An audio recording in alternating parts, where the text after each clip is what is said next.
She was someone's.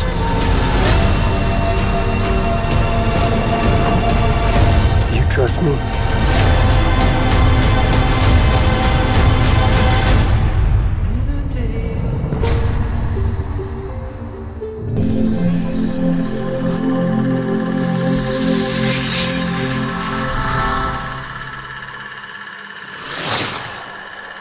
Bonjour à tous et bienvenue dans ce tout nouveau podcast ou cette nouvelle vidéo si vous débarquez sur YouTube, basée cette fois-ci sur le premier épisode de The Last of Us diffusé sur Amazon Prime. Il est fort possible que je ne couvre pas l'ensemble de la série, mais comme le premier épisode dure 1h25, j'ai pensé que ce serait une bonne idée. Alors est-ce que la série vaut le coup ou est-ce que c'est un pétard mouillé? Ah, ça commence maintenant.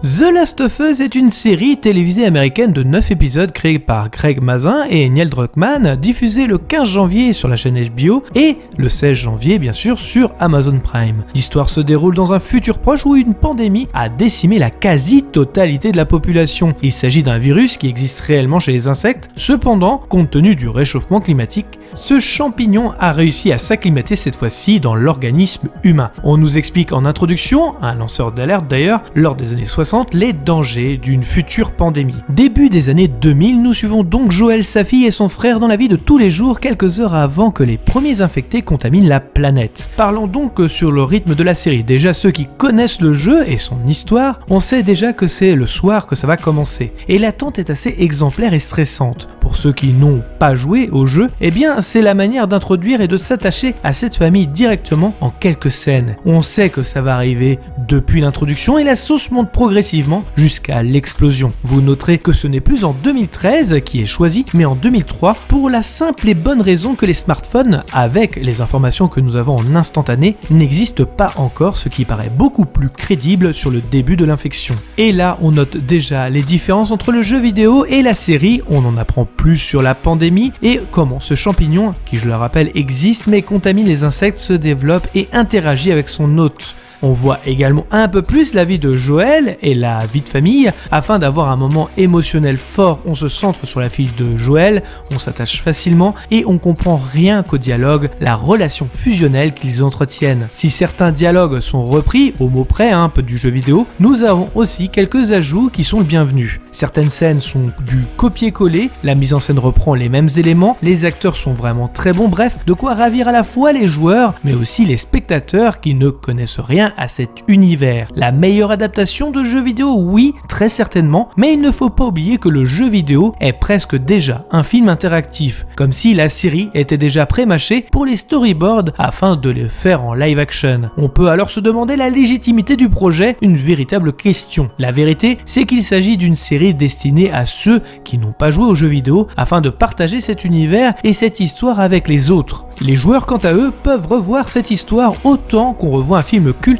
comme une certaine nostalgie. Certaines polémiques ont eu le vent en poupe concernant le casting. Sachez que personnellement, ça ne me dérange absolument pas. Notamment la fille de Joel, qui est métisse et qui était blanche dans le jeu. Les gars, on s'en fout royal. Et ceux qui me disent, bah oui, il fallait qu'elle soit blanche comme Ellie, afin que Ellie soit le miroir de sa fille, donc blanche. Mais quand on joue aux jeux vidéo, je suis désolé, ce n'est pas l'apparence qui est frappante. Entre Ellie et la fille de Joel, non, c'est plus la personnalité, le répondant, et encore, Ellie reste tout de même bien différente de la fille de Joel. Polémique ensuite sur Ellie qui semble physiquement déranger les gens. Bella Ramsey est une excellente actrice, il suffit de regarder Game of Thrones pour s'en apercevoir. Pour cet épisode 1, elle campe à merveille et personnellement, elle a compris le personnage. Nous avons également aussi Anna Torv de la série Fringe qui joue Teresa et donc Nico Parker qui joue la fille de Joel, donc Sarah Miller. Parlons VF, car vous savez que c'est quelque chose que je défends quand c'est bien réalisé. Ici, c'est parfait. Alors que nous savions pas le diffuseur, nous pouvions craindre une VF faite trop rapidement. Il n'en est rien, rassurez-vous. La surprise principale pour les spectateurs ayant également joué aux jeux vidéo sera sûrement le constat que les personnages principaux du jeu ne se retrouvent pas doublés par Cyril Mong et Adeline Chetaille, qui jouaient respectivement Joel et Ellie. Cette dernière l'avait déjà annoncé sur son Twitter en septembre dernier, avant même qu'une VF soit réalisée révélé, précisant que la version d'Ellie de la série est une Ellie différente. C'est Emmylou Holmes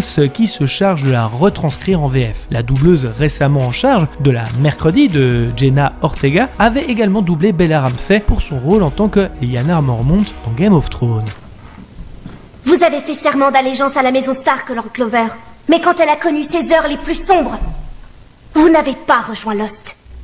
Pas de dépaysement pour elle a priori. Pour Joël, après multiples semaines de débats, c'est finalement Boris Rellinger qui se charge du père qui accompagne l'orpheline. Spécialisé dans le doublage, il est la voix française régulière de Colin Farrell, Jason Statham, Gerard Butler, Ben Affleck, rien que ça. Question mise en scène, comme je le disais, on copie-colle certains plans du jeu, mais pas que. On nous montre une vie de désolation 20 ans après la pandémie, où des zones militaires sont installées montrant que les humains n'ont plus aucune pitié, et c'est l'arrivée d'un enfant dans la base qui sera euthanasié car il est infecté. Ce choix rappelle presque la petite fille de la liste de Schindler qui peut paraître assez éloquent. Tout comme le jeu, on essaye de montrer le combat des Lucioles, c'est une force du jeu d'ailleurs, rien n'est manichéen. Alors on nous les présente comme des terroristes mais finalement aucun camp semble être le camp du bien. La vie dans le ghetto semble aussi être légèrement différente. Beaucoup de troc et de trafic de drogue semblent être la monnaie pour pouvoir faire affaire, ce qui semble être réaliste si cela se produisait. De même que pour les messages codés avec la radio par exemple, si une chanson des années 80 est diffusée, comme c'est le cas à la fin de l'épisode, et que c'est un code d'ailleurs qui a été déchiffré par Ellie, avec la chanson de Dépêche Mode, c'est que Bill ou Frank rencontrent un danger sur leur lieu respectif. Ces deux personnages ne sont pas dans l'épisode 1, mais il s'agit de deux passeurs que l'on croisera sur les futurs épisodes. Pour la finalité, on nous dévoile rapidement qu'Ellie est immunisée face au virus et est porteuse d'espoir pour un futur remède, d'où son importance. J'avais peur que cette révélation soit un peu trop gardée secret et que la série en fasse des caisses pour du teasing. Mais il n'en est rien, on va à l'essentiel et c'est le principal. Les décors sont très ressemblants, beaucoup moins colorés que le trailer semblait prétendre, un travail qui semble être titanesque, les moyens semblent colossaux et la direction artistique n'est pas en carton, loin de là. Si je devais parler des défauts, c'est peut-être niveau écriture avec le chef des Lucioles, Marlène, qui ne semble pas tant amoché que ça et qui pourrait accompagner je pense les personnages. Ça semble presque incohérent mais bon, ça passe tout de même et ça peut être entendable, je connais pas non plus leur douleur. Pour résumer, The Last of Us était mon attente de l'année. Et vous savez quoi, ce premier épisode est une grande réussite pour moi et c'est bien la meilleure adaptation de jeux vidéo que je connaisse. Je sais que la plupart des journalistes ont survendu la série, sans aucune nuance, mais je trouve que c'est une bonne entrée en matière à voir les autres épisodes si cela tient toujours la route. En attendant, n'hésitez pas à me dire en commentaire ce que vous en avez pensé. Merci à tous d'avoir regardé cette vidéo, je précise qu'il s'agit d'un avis et non d'une pensée unique. Pensez à liker, commenter, mettre un pouce bleu et d'activer la cloche pour ne rien rater. Nous sommes dispo sur les réseaux sociaux Facebook, Twitter, Instagram, les liens sont dans la description. Nous sommes également disponibles sur toutes les plateformes de podcast. Je vous invite donc à vous abonner quelle que soit la plateforme et de laisser un commentaire, nous y répondrons avec plaisir. Dans tous les cas, rendez-vous dans les salles obscures pour de nouvelles aventures. Bonne soirée à tous.